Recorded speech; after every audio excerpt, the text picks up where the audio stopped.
اس کے سفید ٹراؤزر سے ایک گہری سرخ لائن تیزی سے بہتی اس کی پنڈلی تک کا سفر کر رہی تھی۔ وہ بری طرح گھبرائی، تائی جان کی نظروں سے بچنے کی کوشش کرتی اوپری منزل کی طرف جاتی سیڑھیوں کے نیچے جا چھپی تھی۔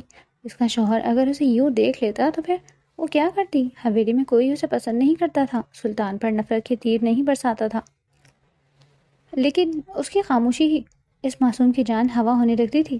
اس کی کمر اور پیٹھ کے نچلے حصے میں درد کی ہلکی ہلکی لہر اٹھ رہی تھی۔ اللہ، یہ مجھے کیا ہو رہا ہے؟ اتنا سارا خون!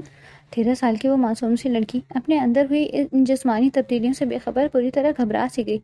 اسے لگا وہ بیمار ہے، اسے کوئی مہلک بیماری لگ گئی ہے جو اسے دماغ کی طرح چاٹ جائے گی۔ خون نہیں رکا تو وہ رونے لگی۔ سردی کی شدت سے درد بڑھتا جا رہا تھا اور اس کے آنسوؤں میں بھی تیزی آ گئی تھی۔ اسے کئی گھنٹے گزر گئے تھے اسی جگہ بیٹھے روتے سسکتے، لیکن حویلی والوں کو اس کی پرواہ کب تھی، جو اس کی غیر موجودگی کو محسوس کرتے، لیکن وہ نہیں جانتی تھی کہ اس کی زندگی بدلنے والی تھی۔ حویلی کی قدیم دیواروں پر رات کی تاریکی اپنا پورا تسلط جما چکی تھی۔ مارچ کی خنک رات میں ہلکی ہلکی بارش برس رہی تھی اور سرد ہوائیں کھڑکیوں کے شیشوں سے ٹکرا کر ایک مدھم سی سیٹی بجا رہی تھی۔ راہداریوں میں سناٹا تھا، ایسا سناٹا جو صرف پرانی حویلیوں کا نصیب ہوتا ہے، جہاں ہر آہٹ خود سے بڑھ کر سنائی دیتی ہے۔ سلطان مرزا نے مرکزی دروازہ آہستگی سے کھولا۔ وہ تھکا ہوا تھا، بزنس ٹرپ کی طوالت اور فلائٹ کی تاخیر نے اسے نڈھال کر دیا تھا۔ اس کی کلائی پر بندھی مہنگی گھڑی رات کے 2 بجا رہی تھی۔ اس کا ارادہ تھا کہ کسی سے ملے بغیر سیدھا اپنے کمرے تک پہنچ جائے اور سو جائے، کیونکہ صبح اسے تائی جان کے سوالات اور گھر کی روایتی چہل پہل کا سامنا کرنا تھا۔ وہ بھی لاؤنج کے وسط تک ہی پہنچا تھا کہ اس کے قدم یکلخت رک گئے۔ اس گہری خاموشی میں ایک مدھم مگر دل کو چیر دینے والی آواز ابھری، سسکیوں کی آواز۔ سلطان کی پیشانی پر بل پڑ گئے۔ اس نے چونک کر اطراف میں دیکھا۔ بارش کی ٹپ ٹپ اور ہوا کی سرسراہٹ کے بیچ وہ سسکیاں واضح ہو رہی تھیں، جیسے کوئی دل ہی دل میں ٹوٹ کر رو رہا ہو۔ آواز سیڑھیوں کے قریب سے آ رہی تھی۔ اس نے بے اختیار ایک قدم آگے بڑھایا۔ دل کی دھڑکن تیز ہو گئی اور نگاہیں اندھیرے میں اس وجود کو تلاش کرنے لگی جو اس سنسان حویلی میں اس وقت تنہا رو رہا تھا۔ سلطان نے چونک کر ارد گرد دیکھا۔ لاؤنج میں مدھم نیلی روشنی پھیلی ہوئی تھی اور ہر سایہ جیسے کسی راز کو چھپا کھڑا تھا۔ وہ آواز پھر سنائی دی، دبے دبے انداز میں ٹوٹتی سسکیاں، جیسے کوئی خود کو رونے سے روکنے کی بے سود کوشش کر رہا ہو۔ وہ آہستہ قدموں سے سیڑھیوں کی طرف بڑھا۔ آواز نیچے اس تنگ سی جگہ سے آ رہی تھی جہاں پرانا سامان رکھا جاتا۔ کون ہے وہاں؟ اس نے سنجیدہ لہجے میں پوچھا، مگر اس کے اندر ایک انجانی گھبراہٹ سر اٹھا رہی تھی۔ خاموشی، پھر ایک گہری ہچکی۔ سلطان جھک کر نیچے دیکھنے لگا۔ اندھیرے میں ایک وجود سمٹا بیٹھا تھا، گھٹنوں میں چہرہ چھپائے۔ بہارے، اس کی آواز میں اب نرمی درائی تھی۔ لڑکی نے آہستہ سے سر اٹھایا، آنسوؤں سے تر چہرہ، سوجی ہوئی آنکھیں اور خوف سے لرزتے ہونٹ۔ وہ واقعی زرش تھی۔ یہاں کیا کر رہی ہو تم؟ وہ اس کے پاس بیٹھ گیا۔ زرش نے لب کھولے مگر آواز ساتھ نہ دے سکی۔ سلطان بھائی، میں مر جاؤں گی۔ آخرکار الفاظ ٹوٹتے ہوئے نکلے۔ سلطان کے چہرے پر الجھن ابھری۔ یہ کیا کہہ رہی ہو؟ کیا ہوا ہے؟ وہ بے اختیار رونے لگی۔ مجھے خون آ رہا ہے، میں نے سنا ہے یہ ٹھیک نہیں ہوتا، میں مر جاؤں گی۔ سلطان ایک لمحے کو خاموش ہوا، پھر حقیقت سمجھتے ہی اس کے تاثرات بدل گئے۔ اس نے آہستہ سے اس کے ہاتھ تھامے۔ بہارے، میری طرف دیکھو، تمہیں کچھ نہیں ہوا، یہ بیماری نہیں ہے۔ وہ نم آنکھوں سے اسے دیکھتی رہی، جیسے یقین اور خوف کے درمیان پھنسی ہو۔ سچ؟ ہاں، یہ ہر لڑکی کے ساتھ ہوتا ہے جب وہ بڑی ہوتی ہے۔ تم ٹھیک ہو، بالکل ٹھیک۔ اس کی آواز نرم مگر پر اعتماد تھی۔ زرش کی سسکیاں آہستہ آہستہ کم ہونے لگی۔ مجھے بہت ڈر لگ رہا تھا۔ اب نہیں لگے گا، میں ہوں نا، اس نے ہلکے سے کہا اور اسے اٹھنے کا اشارہ کیا۔ چلو، یہاں نہیں بیٹھنا، وہ ہچکچائی۔ میرے کپڑے، سب ٹھیک ہو جائے گا، فکر نہ کرو، آؤ میرے ساتھ۔ وہ اسے سہارا دے کر اپنے کمرے تک لے آیا۔ اندر کی گرم فضا نے جیسے اس کے وجود میں جان ڈال دی۔ سلطان نے کپڑے نکال کر اس کی طرف بڑھائے۔ یہ بدل لو اور منہ دھو لو، بہتر لگے گا۔ زرش خاموشی سے واش روم میں چلی گئی۔ سلطان کمرے میں کھڑا سوچتا رہا، ایک معمولی سی بات بھی اگر وقت پر نہ سکھائی جائے تو خوف ہی بن جاتی ہے۔ کچھ دیر بعد وہ باہر آئی تو اس کے چہرے پر سکون تھا۔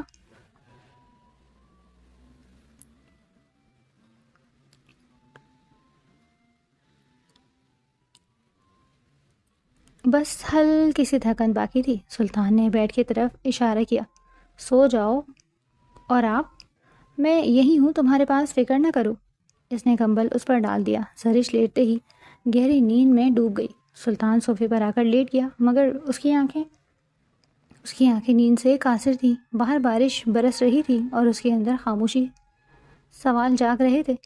حویلی کے لوگوں کا رویہ اس کے سامنے سوالیہ نشان کی طرح کھڑا تھا۔ باہر بے حد معصوم اور بھولی بھالی سی لڑکی تھی جو باہر کی دنیا اور چالاکیوں سے یکسر انجان تھی، لیکن آج جو کچھ ہوا تھا وہ سلطان کو پوری طرح ڈسٹرب کر رہا تھا۔ وہ بڑی ہو رہی تھی تو گھر کی عورتوں نے اسے کچھ سمجھایا کیوں نہیں تھا؟ اسے اپنی فیملی کے نظام پر شدید غصہ آیا۔ زرش کی ماں کا انتقال بچپن میں ہو گیا تھا اور تائی جان نے کبھی اسے بیٹی سمجھ کر یہ بنیادی باتیں سمجھانے کی زحمت ہی نہیں کی تھی۔ وہ بچی اپنی جسمانی تبدیلیوں سے انجان اسے موت کا پیغام سمجھ کر رات کے اس پہر اکیلی خوفزدہ تھی۔ اگر آج وہ نہیں آتا یا اس کی جگہ حویلی کا کوئی اور مرد ہوتا تو پھر وہ معصوم کیا کرتی؟ یہی سوچ سوچ کر اس کا دماغ شل ہو رہا تھا۔ سلطان پر اندھا اعتماد کرتی تھی، تبھی سلطان سے یہ بات بھی کر دی۔ سلطان کو رہ کر وہ منظر یاد آ رہا تھا جب اس نے زرش کے کپڑے خون سے خراب دیکھے۔ وہ اتنی سرد ہوا میں شام سے بھوکی پیاسی بیٹھی تھی، اس کے نیلے پڑتے لب اور آنسوؤں سے تر چہرہ اس کی نیند اڑا گیا تھا۔ رات کے اس پل اگر وہ باہری کو نہیں سمجھاتا اور اپنی ماں کے پاس اس معصوم کو بھیجتا تو وہ نہ جانے اس کی عزت کا تماشا بنانے کے لیے کیا کچھ نہیں کرتی۔ وہ زرش کے ساتھ کیے گئے تمام ناروا سلوک اور اپنی آنکھوں سے دیکھا تھا، لیکن اب اس نے سوچ لیا تھا کہ وہ اس کے ساتھ کوئی بھی برا لگایا برداشت نہیں کرے گا۔ وہ اس کی نگاہ میں تھی اور اسے اب احساس بھی ہو رہا تھا کہ زرش کے ساتھ یہ سب نہیں ہونا چاہیے تھا۔ صبح کی نرمی سنہری کرنیں کھڑکی کی باریک پردوں سے چھن کر کمرے میں بکھر رہی تھی۔ سلطان کی آنکھ ہلکے سے کھلی تو چند لمحے وہ یوں ہی چھت کو تکتا رہا، پھر اچانک اس نے کروٹ لی تو نظر بیٹھ کے دوسرے کونے پر پڑی جہاں زرش گہری نیند میں ڈوبی ہوئی تھی۔ اس کے چہرے پر ایک عجیب سا سکون تھا، جیسے رات کے سارے خوف کسی نے اس کی پلکوں میں قید کر دیے ہوں۔ اس کے بال بکھرے ہوئے تھے اور سلطان کی شرٹ اس کے کومل وجود پر تھی۔ سلطان نے بے اختیار گھڑی کی طرف دیکھا۔ 8 بج رہے تھے، یعنی حویلی میں ہر کوئی جاگ چکا تھا۔ وہ جلدی سے اٹھ کر بیٹھ گیا۔ اس نے سوچا کہ اس سے پہلے کہ کوئی دیکھ لے زرش کو جگا کر اس کے کمرے میں بھیج دے، مگر جیسے ہی وہ اسے آواز دینے کے لیے جھکا، دروازے پر اچانک دستک ہوئی۔ دستک اتنی غیر متوقع تھی، وہ جلدی سے اٹھا اور سنبھلتے ہوئے دروازے کی طرف بڑھا۔ دروازہ کھولا تو سامنے صبا بیگم کھڑی تھی، ایک ہاتھ میں چائے کا کپ اور دوسرے میں تسبیح۔ چہرے پر ہمیشہ کی طرح سنجیدگی تھی، مگر سلطان کو دیکھتے ہی ان کے تاثرات بدلنے لگے۔ وہ یقیناً رات سلطان کو حویلی میں داخل ہوتے ہوئے دیکھ چکی تھی، لیکن اب انجان بننے کا ڈرامہ کر رہی تھی، ورنہ وہ اس کے لیے چائے کیوں لے کر آتی؟ سلطان تم رات کب آئے؟ بتایا بھی نہیں۔ ان کی بات ابھی مکمل بھی نہ ہوئی تھی کہ ان کی نظر سلطان کے کندھے کے اوپر سے اندر کمرے میں چلی گئی اور اگلے ہی لمحے وقت جیسے تھم گیا۔ بیڈ پر زرش سو رہی تھی، کمبل ایک طرف سرکا ہوا تھا اور وہ سلطان کی شرٹ پہنے بے خبر نیند میں ڈوبی تھی۔ صبا بیگم کے ہاتھ سے کپ چھوٹا، زمین پر گرا اور شناخی کی تیز آواز کے ساتھ زرش چونک کر جاگ گئی۔ اس کی آنکھیں خوف سے پھیل گئی۔ جب اس نے سامنے صبا بیگم کو کھڑا دیکھا، وہ ہڑبڑا کر اٹھی اور فوراً کمبل اپنے گرد سمیٹ لیا۔ اس کے چہرے کا رنگ اڑ چکا تھا۔ یہ کیا ہے؟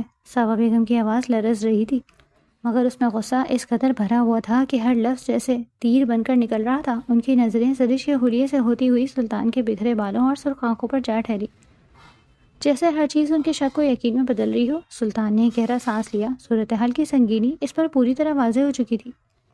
تائی جان میری بات سنیں، آپ غلط سمجھ رہی ہیں، اس نے نرمی سے کہنا چاہا، مگر وہ اس کی بات مکمل ہونے سے پہلے ہی پھٹ پڑی۔ میں غلط نہیں سمجھ رہی ہوں۔ ان کی آواز اب بلند ہو چکی تھی، اتنی کہ نیچے لاؤنج تک گونج سکتی۔ میری آنکھیں دھوکہ نہیں کھا سکتی سلطان، یہ لڑکی تمہارے کمرے میں، تمہارے کپڑے پہنے، تمہارے بستر پر۔ استغفر اللہ۔ زرش خوف کے مارے بیٹھ کے کونے میں سمٹ گئی، اس کے ہاتھ کانپ رہے تھے اور آنکھوں میں آنسو جھلملانے لگے۔ تائی جان بات سنیں، اس کی طبیعت خراب تھی، یہ ڈری ہوئی تھی۔ سلطان نے وضاحت دینے کی کوشش کی، مگر صبا بیگم کا غصہ اب قابو سے باہر ہو چکا تھا۔ طبیعت خراب تھی تو میرے پاس آتی، کسی ملازمہ کے پاس جاتی، ایک جوان جہاں لڑکے کے بند کمرے میں رات گزارنے آ گئی۔ انہوں نے اپنے ماتھے پر ہاتھ مارا۔ ہائے اللہ، ابھی تو رخصتی بھی نہیں ہوئی، اس کی عمر تو دیکھی ہوتی، اور تم لوگوں نے سہاگ رات منا لی۔ کمرے میں ایک بھاری خاموشی چھا گئی، جس میں صرف زرش کی دبی دبی سسکیاں اور سلطان کی بے بس سانسوں کی آواز گونج رہی تھی، جیسے ایک لمحے میں سب کچھ بکھر گیا ہو۔ ان کے شور کرنے سے گھر کے دیگر ملازمین اور سلطان کے والد جاوید مرزا بھی اپنے کمروں سے نکل آئے۔ تائی جان نے سب کو اکٹھا ہوتے دیکھ کر ڈرامائی انداز میں زرش کی طرف انگلی اٹھائی۔ دیکھ لو اس بے حیا اور بدچلن لڑکی کو، کل تک مجھے لگتا تھا کہ اس کے منہ میں زبان نہیں ہے، یہ معصوم ہے، لیکن یہ اتنی چلتر نکلے گی۔ مجھے کیا پتا تھا، رخصتی سے پہلے ہی سہاگ رات منا لی۔ سلطان کے کانوں میں یہ الفاظ پگھلے ہوئے شیشے کی طرح اترے، لیکن بہارے وہ الفاظ کا مطلب تو شاید پوری طرح سمجھ بھی نہ سکی، لیکن ان کے لہجے کی غلاظت اور الزام کی سنگینی نے اسے توڑ کر رکھ دیا۔ وہ بے اختیار سہم کر رونے لگی۔ سلطان کا دماغ گھوم گیا۔ بس کریں تائی جان، وہ دھاڑا، ایک لفظ مزید بہارے کے بارے میں کہا تو مجھ سے برا کوئی نہیں ہوگا۔ دیکھو تو صحیح، ایک تو حویلی میں رات کے اندھیرے کا فائدہ اٹھا رہے ہو اور الٹا مجھ پر چلا رہے ہو۔ حد ہے سلطان، صفا بیگم نے طنزیہ ہنسی ہنسی، میں نے خود اسے تمہارے بستر سے اٹھتے دیکھا ہے، اب کون سا پردہ رہ گیا؟ اس خاندان کی عزت کو تم دونوں نے خاک میں ملا دیا۔ سلطان نے مڑ کر سرش کو دیکھا جو خوف اور شرمندگی سے لرز رہی تھی۔ اسے پتا تھا کہ سچائی کیا ہے، لیکن وہ یہ بھی جانتا تھا کہ تائی جان کی زبان سے نکلا ہوا یہ زہر اب پورے خاندان میں پھیل جائے گا۔ وہ رات کو اسے بچانے لایا تھا، لیکن صبح ہوتے ہی وہ ایک ایسے طوفان کی زد میں آ گئی، اسے جس بات کا ڈر تھا وہی ہوا۔ زرش اٹھو اور اپنے کمرے میں جاؤ، سلطان نے مضبوط لہجے میں کہا۔ کہیں نہیں جائے گی یہ، تائی جان راستے میں حائل ہو گئی، تم نے جو کیا اس کا حساب دینا پڑے گا۔ سلطان نے اپنی مٹھیاں بھینچ لی۔ ایک طرف ایک خوفزدہ معصوم لڑکی تھی جسے اپنی جسمانی تبدیلیوں کا علم تک نہ تھا، اور دوسری طرف ایک ایسا معاشرہ اور سوچ جو بنا تحقیق کیے صرف ظاہری حالات دیکھ کر کردار کے پرخچے اڑانے کو تیار تھا۔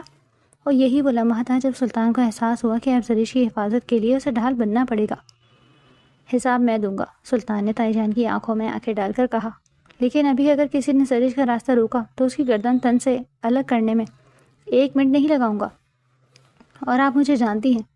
اس نے آگے بڑھ کر زرش کا ہاتھ تھاما اور اسے اپنے ساتھ نکال کر لے جانے لگا، جبکہ پیچھے تائی جان کی آواز اور الزامات کی بوچھار تھی کہ کمرے کا دروازہ بند ہوتے ہی باہر کا شور جیسے کٹ گیا، مگر اندر کی فضا پہلے سے زیادہ بوجھل ہو گئی۔ وہ چند قدم چل کر چارپائی کے پاس پہنچی، مگر بیٹھنے سے پہلے ہی جیسے ہمت جواب دے گئی، اور وہ وہیں زمین پر گھٹنوں کے بل بیٹھ گئی۔ ہاتھ کانپ رہے تھے اور سانس بے ترتیب تھی۔ اس کے کانوں میں اب بھی تائی جان کے الفاظ گونج رہے تھے، بے حیا، بد چلن۔ اس نے فوراً دونوں ہاتھ کانوں پر رکھ لیے اور سر زور سے ہلایا۔ نہیں، میں ایسی نہیں ہوں۔ اس کی آواز ٹوٹ کر نکلی، مگر آنسو رکنے کا نام ہی نہیں لے رہے تھے۔ وہ جھک کر گھٹنوں میں چہرہ چھپا کر رونے لگی۔ کمرے کی سادگی اور خاموشی اس کے دکھ کو اور گہرا کر رہی تھی۔ وہی دیواریں جو ہمیشہ اس کی خاموشی کی عادی تھی، جو اس کے ٹوٹنے کی گواہ بن رہی تھی۔ کچھ لمحوں بعد دروازہ آہستہ سے کھلا اور سلطان اندر آیا۔ اس نے زرش کو اس حال میں دیکھا تو اس کے قدم خود بخود رک گئے۔ اس کے چہرے پر سختی آئی، مگر آنکھوں میں وضاحت تکلیف تھی۔ وہ آہستہ سے اس کے قریب آیا اور اس کے سامنے زمین پر بیٹھ گیا۔ بہارے، اس کی آواز نرم تھی مگر اس میں عجیب سی مضبوطی تھی۔ زرش نے سر نہیں اٹھایا، بس سسکیاں تیز ہو گئیں۔ میری طرف دیکھو، اس نے دھیرے سے کہا۔ چند لمحے بعد زرش نے لرزتے ہوئے چہرہ اٹھایا، آنکھیں سرخ اور بھیگی ہوئی تھیں۔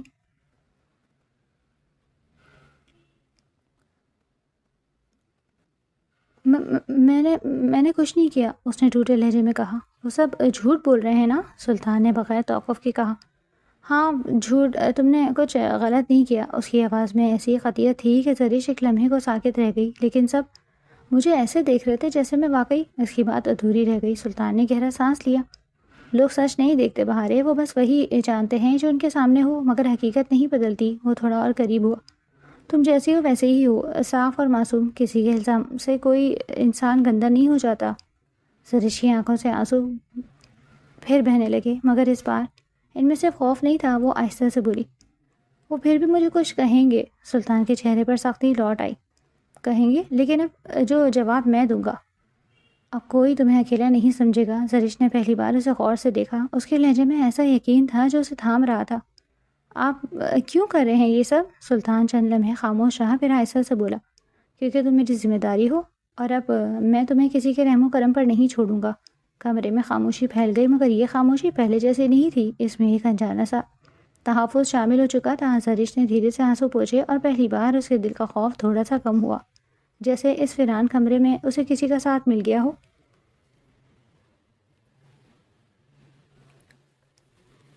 ہر طرف ایک پراسرار سے خاموشی چھائی ہوئی تھی۔ سلطان اپنے کمرے کی کھڑکی کے پاس کھڑا لان کی طرف دیکھ رہا تھا، جہاں مالی پودوں کو پانی دے رہا تھا، مگر اس کی نگاہیں اس منظر سے کہیں زیادہ اپنے بکھرے ہوئے خیالات میں الجھی ہوئی تھی۔ وہ ماضی کی انہی دھندلی گلیوں میں کھو گیا تھا جہاں سے زرش کے ساتھ اس کے رشتے کی بنیاد پڑی تھی۔ 2 سال پہلے وہ برسات کی ایک طوفانی اور خوفزدہ کر دینے والی رات تھی۔ آسمان مسلسل گرج رہا تھا، اور بجلی کی کڑک سے یوں محسوس ہوتا تھا جیسے حویلی کی دیواریں بھی لرز رہی ہوں۔ بارش کی تیز بوندیں کھڑکیوں سے ٹکرا کر ایک عجیب سا شور پیدا کر رہی تھی۔ اسی سناٹے کو اچانک فون کی گھنٹی نے چیر ڈالا اور سب کے دل ایک لمحے کو رک گئے۔ جو خبر ملی وہ کسی قیامت سے کم نہ تھی۔ سریش کے والدین، سلطان کے چچا ظہیر اور چچی اسلام آباد سے واپسی پر ایک ہولناک کار حادثے کا شکار ہو گئے۔ گاڑی گہری کھائی میں جا گری تھی اور دونوں موقع پر ہی خالق کے حقیقی سزا ملے۔ حویلی میں جیسے کوہرام مچ گیا، ہر طرف سچکیاں، آہیں اور ماتم کی فضا پھیل گئی۔ مگر اصل مسئلہ تو تدفین کے بعد سر اٹھا کر سامنے آیا۔ 13 سالہ زرش، جو اپنے ماں باپ کی اکلوتی اور لاڈلی بیٹی تھی، اب اس وسیع دنیا میں بالکل تنہا رہ گئی تھی۔ اسی شام حویلی کے بڑے دیوان خانے میں خاندان کے بزرگ جمع تھے۔ فضا بوجھل تھی اور ہر چہرہ کسی نہ کسی فکر میں ڈوبا ہوا تھا۔ سب سے اونچی مسن پر حسنین مرزا بیٹھے تھے اور ان کے برابر میں صبا بیگم، جن کے چہرے پر ہمیشہ کی طرح ایک سرد مہری اور آنکھوں میں سختی کی جھلک تھی۔ سلطان کے والد جاوید مرزا سر جھکائے خاموش بیٹھے تھے، جیسے ہر لفظ ان کے لیے بوجھ بن چکا ہو۔ لڑکی کم عمر بھی ہے اور اب اکیلی بھی، ایک بزرگ نے ہوکا گڑگڑاتے ہوئے کہا۔ زبیر تو چلا گیا، اب اس کی بیٹی کی ذمہ داری کون اٹھائے گا؟ ذمہ داری تو ہم سب کی ہے، خاندان کی ہے، حسنین مرزا کی گونجتی ہوئی آواز سنائی دی۔ لیکن زمانہ ٹھیک نہیں، ایک جوان ہوتی لڑکی کا یوں بغیر کسی سہارے کے رہنا مناسب نہیں، کل کو لوگ باتیں بنائیں گے۔ صبا بیگم نے ناگواری سے لب کھولے۔ میں تو پہلے ہی زبیر کو سمجھاتی تھی کہ اپنی جائیداد کا کچھ بندوبست کر لے، اب یہ سب ہمارے سر آ پڑا ہے۔ میری اپنی کوئی اولاد نہیں، میں کیوں یہ بوجھ اٹھاؤں؟ اور پھر گھر میں جوان لڑکے ہیں، کل کو کوئی اونچ نیچ ہو گئی تو بدنامی بھی ہماری ہی ہوگی۔ جاوید مرزا یہ سن کر تڑپ اٹھے۔ بھابھی، وہ ایک معصوم بچی ہے، ابھی تو اسے اپنے ماں باپ کے جانے کا یقین بھی نہیں آیا ہوگا، اور آپ یہ سب… میں حقیقت کی بات کر رہی ہوں جاوید، صبا بیگم نے بات کاٹ دی۔ بہتر یہی کہ اس کا نکاح کر دیا جائے، رخصتی جب وقت آئے گا تب ہو جائے گی، مگر کم از کم اس کا ایک نام تو ہوگا، ایک پہچان ہوگی۔ یہ فیصلہ بظاہر حسنین مرزا کا تھا، مگر اس سوچ کے پیچھے بھی صبا بیگم کی ہی مرضی کا کار فرما تھی۔ ان کی نظریں ایک لمحے کو سلطان پر جا ٹھہری، جیسے سب کچھ پہلے ہی طے ہو چکا ہو۔ سلطان سے اس کا نکاح کر دیا جائے۔ حسنین مرزا نے آخرکار فیصلہ سنا دیا۔ سلطان کو فوراً یونیورسٹی سے بلایا گیا۔ وہ جب حویلی پہنچا اور ساری بات سنی تو اسی کے قدم جیسے زمین میں جم گئے۔ بہارے، وہ تو اس کے لیے ہمیشہ ایک ننھی سی بچی رہی تھی، ایک ایسی معصوم ہستی جسے وہ کبھی گود میں اٹھا کر ہنسایا کرتا تھا۔ اس نے انکار کرنا چاہا، دل نے بہت مزاحمت کی، مگر پھر اس کی نظر اپنے باپ کی بے بس آنکھوں پر پڑی اور کونے میں سہمی ہوئی سرش پر، جو خوفزدہ ہر چہرے کو دیکھ رہی تھی، جیسے اس کی دنیا پہلے ہی ٹوٹ چکی ہو۔ اور اس لمحے سلطان خاموش ہو گیا۔ وہ نکاح ایک سادہ سی تقریب میں ہوا تھا۔ زرش کو تو شاید خبر بھی نہیں تھی کہ اس کے ساتھ کیا ہو رہا ہے، وہ بس اپنی ماں کو یاد کر کے روئی جا رہی تھی۔ سلطان نے قبول ہے کہا اور اسی لمحے دل میں عہد کیا تھا کہ وہ اس یتیم بچی کو محافظ بنے گا، اور اب تک اس نے ہر ممکن کوشش کی تھی کہ اپنے اس وعدے کو خاموشی سے نبھاتا رہے، لیکن آج اسی کے نام نے زرش کو بدنام کر دیا تھا۔ دروازہ کھلا اور جاوید مرزا اندر داخل ہوئے۔ ان کے چہرے پر تشویش کی لکیریں پہلے سے کہیں زیادہ گہری تھی۔ سلطان، یہ میں کیا سن رہا ہوں؟ انہوں نے رنجیدہ سے پوچھا۔ تمہاری تائی پورے گھر میں طوفان مچائے بیٹھی ہیں، ملازم آپس میں سرگوشیاں کر رہے ہیں، تم نے ایسا موقع کیوں دیا انہیں؟ سلطان نے آہستہ سے مڑ کر باپ کی طرف دیکھا، آنکھوں میں تھکن اور ضبط کی ملی جلی کیفیت تھی۔ پاپا، آپ اچھی طرح جانتے ہیں زرش کیسی ہے، وہ بچی ہے، اسے اپنی ذات کا بھی پورا ہوش نہیں۔ رات اسے… وہ یکدم رک گیا، لفظ جیسے گلے میں ہی اٹک گئے۔ وہ باپ کے سامنے وہ حقیقت نہیں رکھ سکتا تھا جو زرش کی عزت سے جڑی ہو۔ اسے ایک مسئلے کی وجہ سے میری مدد کی ضرورت تھی بابا، وہ ڈری ہوئی تھی، میں اسے مرنے کے لیے تو نہیں چھوڑ سکتا تھا۔ جاوید مرزا نے گہری سانس لیا اور آگے بڑھ کر بیٹے کے کندھے پر ہاتھ رکھا۔ میں جانتا ہوں بیٹا، مجھے تم پر پورا بھروسہ ہے، لیکن تم اپنی تائی کو نہیں جانتے۔ ان کے دل میں جو کڑواہٹ ہے نا، وہ برسوں کی ہے۔ اولاد نہ ہونے کی محرومی نے انہیں اندر سے سخت کر دیا ہے۔ وہ زرش کو کبھی قبول نہیں کریں گی، کیونکہ وہ زبیر کی بیٹی ہے، اور زبیر ہمیشہ سے ان کی آنکھوں میں کھٹکتا رہا ہے، اور اب زرش کی معصومیت اور اس کی خوبصورتی بھی ان کے لیے ایک اور زخم بن چکی ہے۔ سلطان نے بے بسی سے دونوں ہاتھ بالوں میں پھیرے۔ تو میں کیا کروں بابا؟ کیا اسے اس عورت کے رحم و کرم پر چھوڑ دوں جو اسے ہر لمحہ اذیت دیتی ہے؟ اس کی آواز میں پہلی بار وضاحت بے چینی جھلکی۔ نہیں، جاوید مرزا نے مضبوطی سے سر نفی میں ہلایا، لیکن اب تمہیں بہت محتاط رہنا ہوگا۔ صبا بھابھی اب خاموش نہیں بیٹھیں گی، وہ اس بات کو بنیاد بنا کر کچھ بڑا کھیل کھیلنے والی ہیں، تمہیں زرش کو سنبھالنا ہوگا۔ وہ لمحہ بھر کو رکے، پھر آہستہ مگر واضح لہجے میں بولے، اور شاید اب اس نکاح کو رخصتی میں بدلنے کا وقت آ گیا ہے۔ سلطان جیسے سن کر ساکت رہ گیا۔ رخصتی؟ بابا، وہ ابھی ذہنی طور پر بچی ہے۔ اس کی آواز میں ہلکی سی مزاحمت تھی۔ تو پھر اسے بڑا کرو سلطان، جاوید مرزا نے سنجیدگی سے کہا۔ اسے دنیا کے طور طریقے سکھاؤ، اسے یہ احساس دلاؤ کہ وہ صرف ایک ذمہ داری نہیں بلکہ تمہاری بیوی ہے، کیونکہ اگر تم نے اسے مکمل تحفظ نہ دیا تو یہ حویلی والے اس بدچلن ثابت کرنے میں دیر نہیں لگائیں گے۔ کمرے میں ایک موجھل خاموشی چھا گئی۔ سلطان نے نظریں جھکا لی۔ اس کے ذہن میں زرش کا معصوم چہرہ گھوم گیا، جو ہر بات پر ڈر کر اس کے پیچھے چھپ جاتی تھی۔ کیا وہ واقعی اس معصومیت کو اس دنیا کے حساب سے بدل سکتا تھا، یا پھر یہ حویلی ہی اسے نگل جائے گی؟ اس نے آہستہ سے آنکھیں بند کی اور دل ہی دل میں ایک اور عہد کیا۔ دوسری طرف صبا بیگم اپنے خاص کمرے میں گاؤ تکیے سے ٹیک لگائے بیٹھی تھی۔ سامنے میز پر طرح طرح کے لوازمات سجے تھے، لیکن ان کی بھوک مٹ چکی تھی۔ البتہ دوسروں کی عزت اچھالنے کی اشتہا ابھی باقی تھی۔ سامنے چھوٹی ملازمہ شمیم کھڑی تھی، جو گھر بھر کی خبریں ادھر سے ادھر کرنے میں ماہر تھی۔ بی بی جی، میں نے خود دیکھا تھا چھوٹی بی بی روتے ہوئے اپنے کمرے میں گئی، کھانا بھی نہیں کھایا، شمیم نے نمک مرچ لگاتے ہوئے کہا۔ صبا بیگم نے حقارہ سے منہ بنایا۔ روئے گی تو صحیح، چوری پکڑی گئی ہے نا اس بیچاری کی۔ میں تو پہلے دن سے جانتی تھی یہ لڑکی بالکل اپنی ماں پر گئی ہے، وہ بھی ایسی ہی تھی، مظلوم بن بن کر میرے دیور کو انگلیوں پر نچاتی تھی۔ اب یہ بیٹی بھی وہی کر رہی ہے۔ لیکن بی بی جی، شمیم نے ادھر ادھر دیکھ کر رازدارانہ انداز میں کہا، سلطان صاحب تو بہت غصے میں تھے، صبح کہہ رہے تھے جب جو زرش کو کچھ کہے گا اس کی لاش گرا دوں گا۔ صبا بیگم کی آنکھوں میں انگارے دہک اٹھے۔ دیکھا جادو، دیکھو اس چھوٹی سی لڑکی کا، سلطان جیسا تابعدار لڑکا اب تائی کے سامنے کھڑا ہوگا۔ یہ سب اس لڑکی کی پٹی پڑائی ہوئی ہے۔ انہوں نے اپنی تسبیح میز پر پٹکی۔ لیکن میں بھی صبا بیگم ہوں، حسنین مرزا کی بیوی، اس حویلی کی بڑی۔ میں اس بے حیا کو اس گھر کی بہو بن کر راج نہیں کرنے دوں گی۔ میں نے سوچا تھا کہ یتیم ہے، نوکرانیوں کی طرح پڑی رہے گی، ثواب ملے گا، لیکن یہ تو مالکن بننے کے خواب دیکھ رہی ہے۔ آپ کیا کریں گی بی بی جی؟ شمیم نے تجسس سے پوچھا۔ صبا بیگم کے ہونٹوں پر ایک زہریلی مسکراہٹ ابھری۔ ابھی تو میں نے صرف چنگاری لگائی ہے شمیم، اب دیکھنا میں آگ کیسے لگاتی ہوں۔ شام کو خاندان کے باقی لوگ آ رہے ہیں، میں سب کے سامنے اس بات کو رکھوں گی، یا تو سلطان کو اپنی غلطی ماننی پڑے گی یا پھر اس لڑکی کو کردار کی گواہی دینی پڑے گی۔ اور یاد رکھنا، عورت کا کردار کانچ کی طرح ہوتا ہے، ایک بار درار پڑ جائے تو جڑتا نہیں۔ یہ کہتے ہوئے اس کی آواز میں ایسی سختی آ گئی جیسے وہ پہلے ہی کوئی فیصلہ سنا چکی ہو، اور اسی لمحے اس کے ذہن میں خطرناک منصوبہ پوری طرح شکل اختیار کر گیا تھا۔ ایک ایسا منصوبہ جس میں نہ صرف زرش کی عزت داؤ پر لگنے والی تھی، بلکہ سلطان کی غیرت کو بھی سب کے سامنے آزمایا جانا تھا۔ اور شمیم جو اب تک صرف خبریں لانے کے لے جانے والی تھی، اس کھیل کی ایک اہم مہرہ بننے والی تھی، کیونکہ صبا بیگم نے اسے قریب بلا کر دھیمی آواز میں کچھ ایسا کہا جس پر شمیم کی آنکھیں پھیل گئیں، مگر اگلے ہی لمحے وہ سر ہلا کر راضی ہو گئی۔ حویلی کی فضا میں آنے والی شام کے ہنگامے کی آہٹ اب سے ہی سنائی دینے لگی تھی۔ سلطان جو اپنے کمرے سے نکل کر باہر کی طرف جا رہا تھا، اس کا خاص وفادار ملازم بھی آگے ساتھ تھا۔ اسے محسوس ہوا کہ حویلی کی فضا میں ایک عجیب سی گھٹن کچھ کم ہوئی تھی۔ تبھی کسی نے نرمی سے پکارا تھا، سلطان بھائی، وہ روحان سی آواز میں بولی۔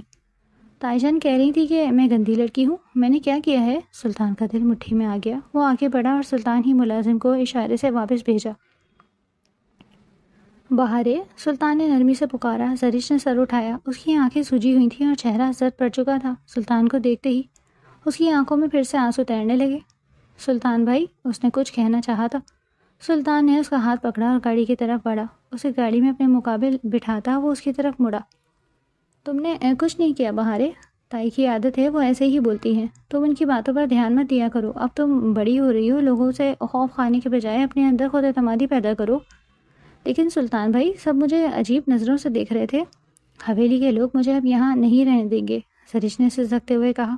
سلطان نے بے اختیار اپنا ہاتھ اس کے سر پر رکھا۔ اس کی معصومیت سلطان کا دل جکڑ لینے والی تھی۔ وہ سب جانتا تھا، خاموش تھا، لیکن اب نہیں زرش، تمہیں میرے ہوتے کسی کی اتنی ضرورت نہیں ہے، تمہیں مجھ پر یقین ہے نا؟ زرش نے اسمات میں سر ہلایا۔ سب سے زیادہ۔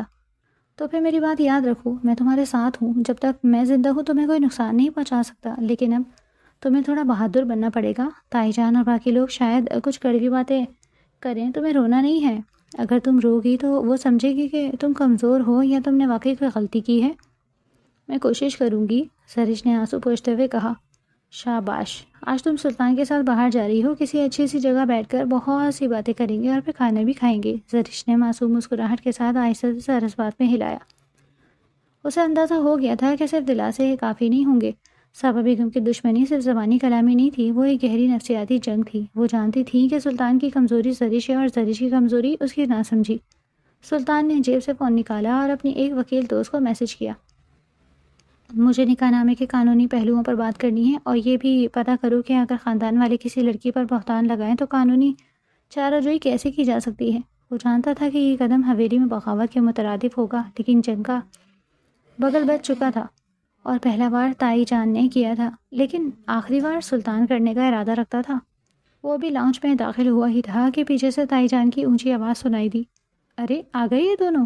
بھائی صاحب ذرا پوچھیں اپنے لاڈلے بھتیجے سے کہ آج کل راتوں کو کون سے گل کھلا رہا ہے.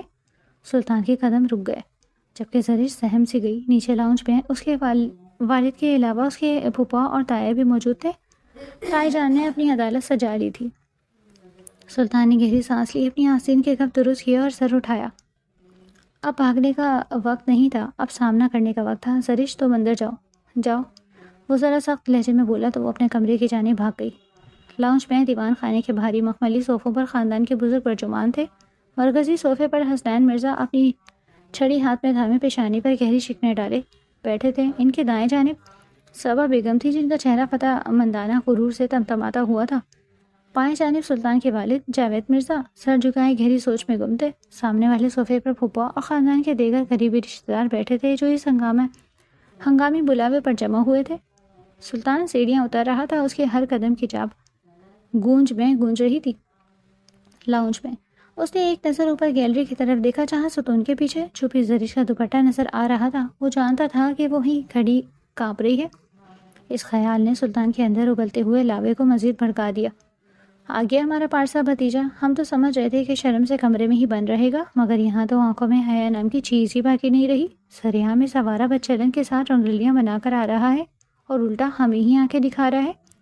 سلطان نے کوئی جواب نہیں دیا. وہ سیدھا چلتا ہوا کمرے کے وسط میں آیا اور اپنے والد اور تایا کے سامنے ادب سے کھڑا ہو گیا.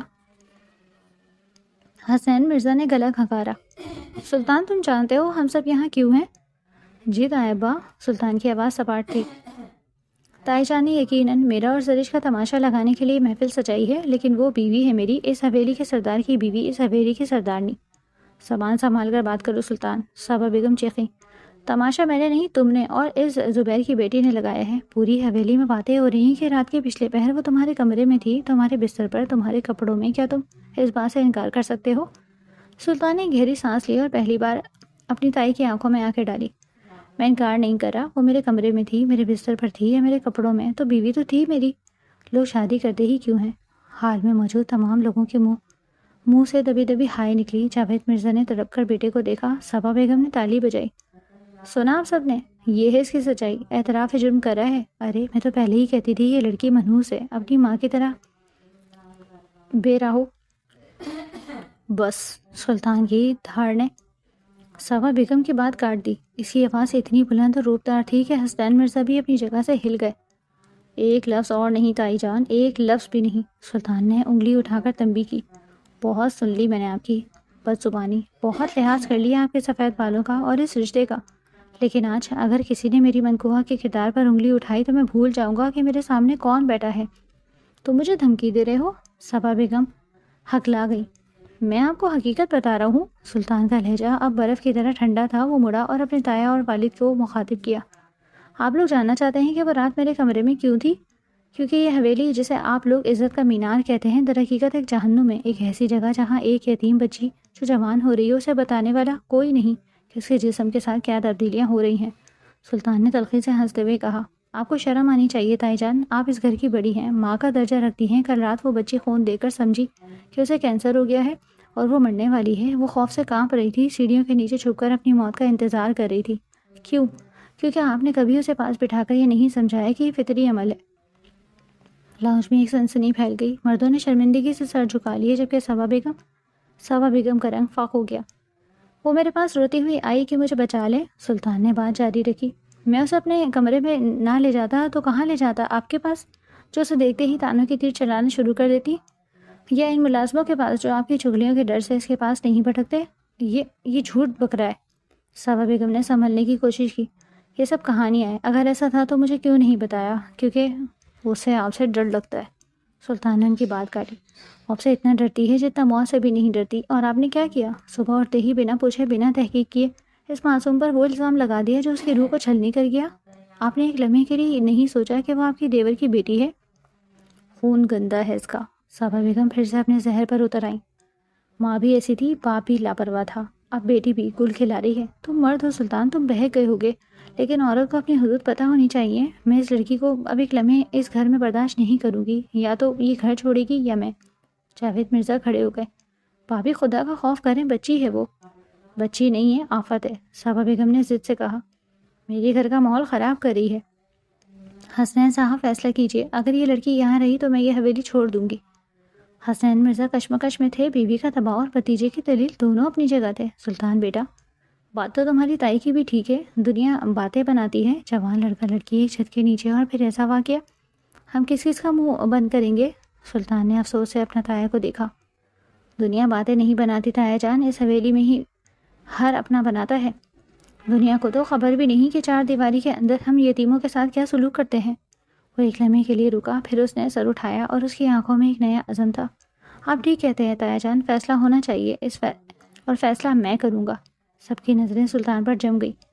یہ گھر اب گھر نہیں رہا، ایک عدالت بن چکا ہے، اور ہر روز میری بیوی کو مجرم ٹھہرایا جاتا ہے۔ میں تھک گیا ہوں اس روز روز کے تماشے سے، میں اپنی بیوی کو مزید اس ذہنی اذیت میں نہیں رکھ سکتا۔ اس نے صابا بیگم کی طرف دیکھا۔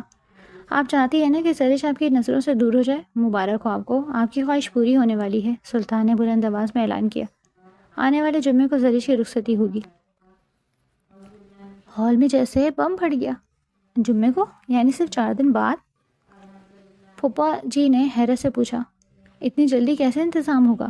مجھے کوئی انتظام نہیں کرنا، کوئی ڈھول تاشے نہیں بجوانے، کوئی بارات نہیں سجانی، سلطان نے حتمی لہجے میں کہا۔ وہ میرے نکاح میں ہے، میں صرف اسے رخصت کروا کر اپنے ساتھ لے جاؤں گا۔ اور لے کر کہاں جاؤ گے؟ جاوید مرزا نے فکر مندی سے پوچھا۔ اوپر والے پورشن میں، وہاں بھی تو نہیں بابا، سلطان نے والد کی بات کاٹی۔ اس حویلی کے کسی کونے میں زرش محفوظ نہیں ہے، اس کی روح زخمی ہو رہی ہے، میں نے فیصلہ کر لیا ہے، میں زرش کو لے کر لندن شفٹ ہو رہا ہوں۔ لندن؟ حسنین مرزا اور صابا بیگم کے منہ سے بیک وقت نکلا۔ جی، سلطان نے مضبوطی سے کہا۔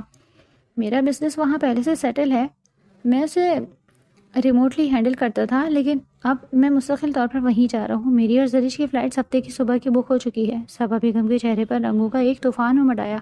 وہ جانتی تھی کہ زرش ذلیل ہو کر گھر سے نکلے، لیکن یہاں تو باسی ہی پلٹ گئی تھی۔ سلطان اسے ملکہ بنا کر اس گھٹن زدہ ماحول سے آزاد کروا کر لے جا رہا تھا۔ تم اپنے باپ کو چھوڑ کر جاؤ گے اس لڑکی کی خاطر؟ صابا بیگم نے آخری جذباتی پتہ پھینکا۔ سلطان نے مسکرا کر والد کو دیکھا۔ بابا جانتے ہیں کہ میں انہیں کبھی نہیں چھوڑ سکتا، وہ جب چاہیں ہمارے پاس آ کر رہیں، وہ میرے سر کا تاج ہے، لیکن میں اس گھر کے زہریلے ماحول میں اپنے آنے والی نسل نہیں پال سکتا۔ پھر وہ صابا بیگم کی طرف مڑا۔ تائی جان، آپ کو اولاد کی کمی محسوس ہوتی تھی نا؟ شاید اللہ نے اس لیے نہیں دی کیونکہ آپ کے پاس جو پہلے سے موجود یتیم بیٹی تھی، آپ اس کی ماں نہ بن سکی، آپ نے اسے بوجھ سمجھا، کانٹا سمجھا۔ اب یہ کانٹا ہمیشہ کے لیے آپ کی زندگی سے نکل رہا ہے۔ خوشیاں منائیں، مٹھائیاں بانٹیں۔ سلطان نے چاروں طرف دیکھا۔ جمعے کی نماز کے بعد رخصتی کی دعا ہوگی، جس کو شرکت کرنی ہو اس کو سواگت ہے، جو نہ آنا چاہے اس کا شکریہ۔ یہ کہہ کر سلطان مرزا اور تیز قدموں سے سیڑھیاں چڑھنے لگا۔ اس کے پیچھے لاؤنج میں ایک گہری خاموشی چھا گئی تھی۔ صابا بیگم ہارے ہوئے جواری کی طرح صوفے پر ڈھہ سی گئی، ان کا وار الٹا پڑ گیا۔ انہوں نے سلطان کو زرش سے متنفر کرنا چاہا تھا، لیکن ان کی نفرت نے سلطان کو زرش کا سب سے مضبوط محافظ بنا دیا تھا۔ سلطان جب اوپر پہنچا تو اس نے دیکھا کہ زرش ستون کے ساتھ ٹیک لگائے کھڑی تھی۔ اس کا چہرہ آنسوؤں سے بھیگا ہوا تھا، لیکن آنکھوں میں ایک عجیب سی چمک تھی، شاید تحفظ کا احساس۔ اس نے نیچے ہونے والی ساری گفتگو سن لی۔ سلطان اس کے قریب رکا۔ سن لیا تم نے؟ زرش نے سر ہلایا۔ ہم جا رہے ہیں؟ ہاں، بہت دور، جہاں کوئی تائی جان نہیں ہوگی، کوئی تانے نہیں ہوں گے، کوئی عدالت نہیں لگے گی، سلطان نے نرمی سے کہا۔ صرف تم اور میں اور سکون۔ لیکن سلطان بھائی، زرش ہچکچائی، میں تو کچھ بھی نہیں جانتی، مجھے تو یہ بھی نہیں پتا کہ بیوی کیسے بنتے ہیں، گھر کیسے سنبھالتے ہیں، آپ میرے ساتھ کیسے رہیں گے؟ سلطان نے مسکرا کر اس کے سر پر ہاتھ رکھا۔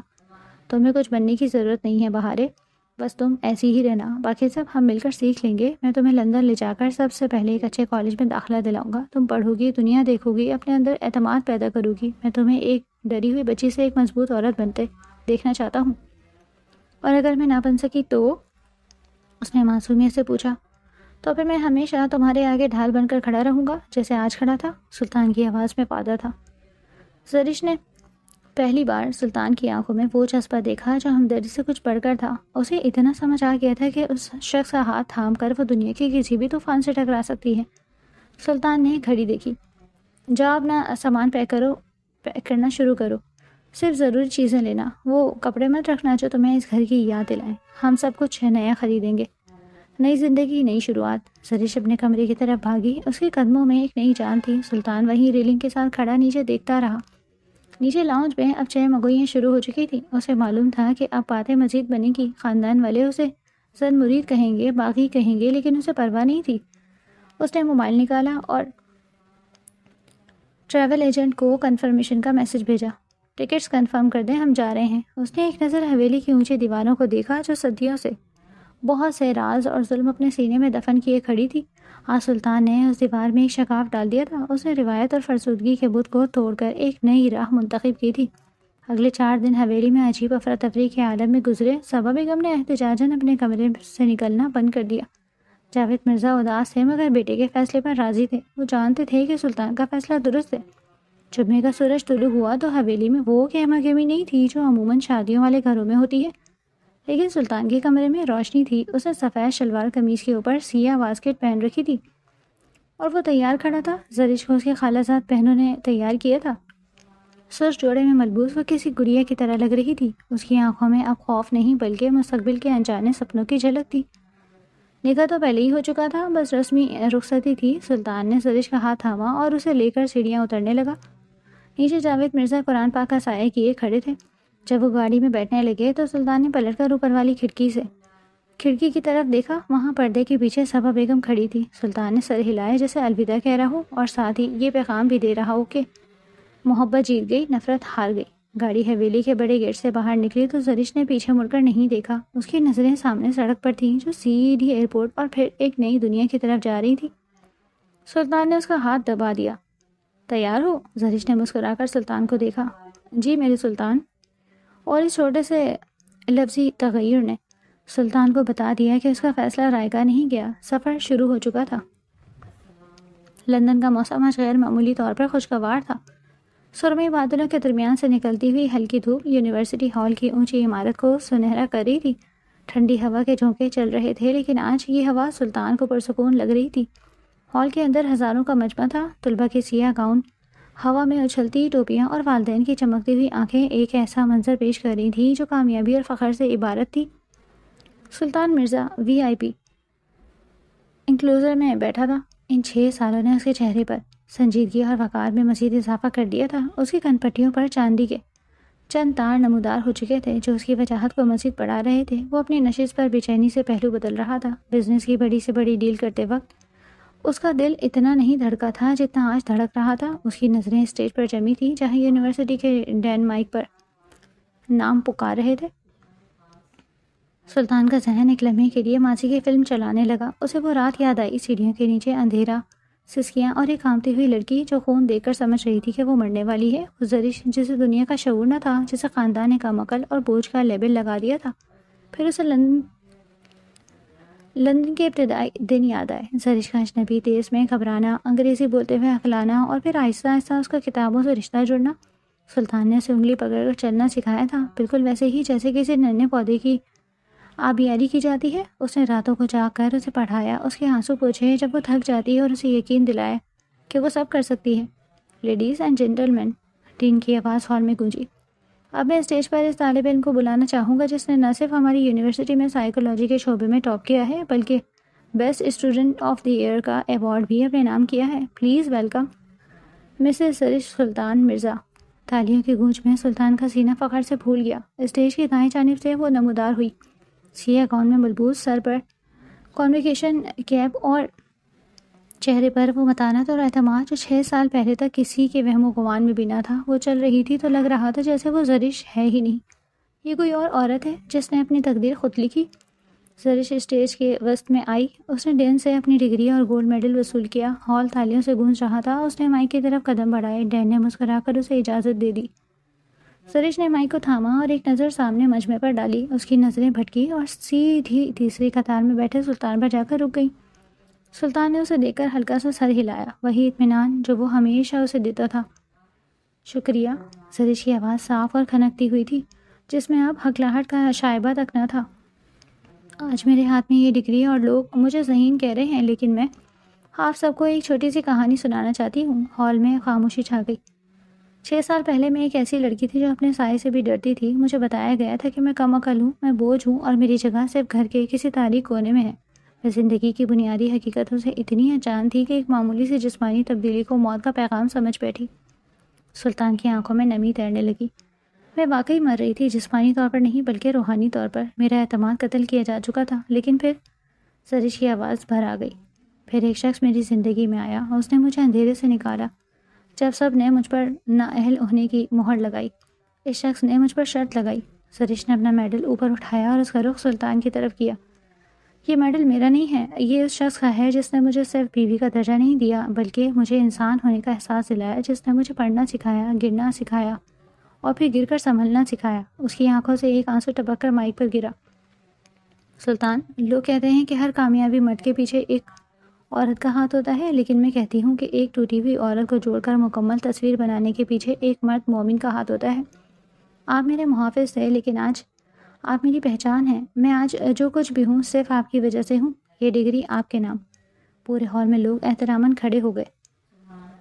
سلطان بھی کھڑا تھا، اس کی آنکھوں سے آنسو بہ رہے تھے جنہیں چھپانے کی اس نے کوئی کوشش نہیں کی۔ تالیوں کا شور کان میں پڑی آواز سنائی نہیں دے رہا تھا، لیکن ان دونوں کے درمیان ایک خاموشی مکالمہ چل رہا تھا۔ تقریب کے بعد باہر لان میں طلباء اپنے والدین کے ساتھ تصویریں بنا رہے تھے۔ زرش مجمع سے نکل کر سیدھی سلطان کی طرف آئی۔ سلطان نے اپنے باہیں پھیلا دی۔